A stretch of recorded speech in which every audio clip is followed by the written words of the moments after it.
ค่ะอีกสักพักขบวนแห่วัฒนธรรมมาลายูขบวนช้างและขบวนม้าก็กำลังจะเริ่มแล้วค่ะ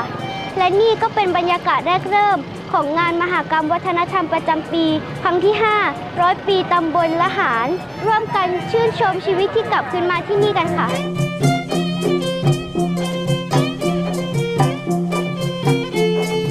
มาเที่ยวงานนี้ซี่ก็ได้ความรู้เพิ่มเติมว่าในอดีตเจ้าเมืองทั้ง7หัวเมืองของปัตตานีประกอบด้วยเมืองปัตตานีเมืองยะหริ่งเมืองหนองจิกเมืองยะลาเมืองรามันและเมืองละแงะเมืองสายบุรีที่รวมเมืองบางนาราด้วยแล้วยังโชคดีได้เห็นการจำลองวังของเมืองต่างๆด้วยค่ะที่ยังมีวังละแงะที่ยังอยู่ที่อำเภอเมืองจังหวัดนราธิวาสในปัจจุบันนะครับถัดไปเป็นเจ้าเมืองยาลอนะครับซึ่งมีที่ตั้งอยู่ที่บ้านยะลาทางจะไปยะหาที่จังหวัดยะลาปัจจุบันนะครับ100 ปีตำบลละหารเป็นเสมือนการฟื้นอดีตโดยพิพิธภัณฑ์ท้องถิ่นขุนละหารและเครือข่ายทางวัฒนธรรมชายแดนใต้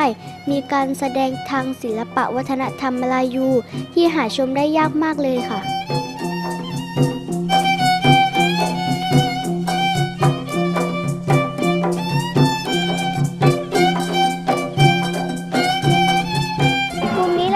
ที่ชอบมากที่สุดกระต่ายขูดมะพร้าวแบบมลายูไม่คิดมาก่อนเลยนะคะว่าจะมีหลากหลายแบบขนาดนี้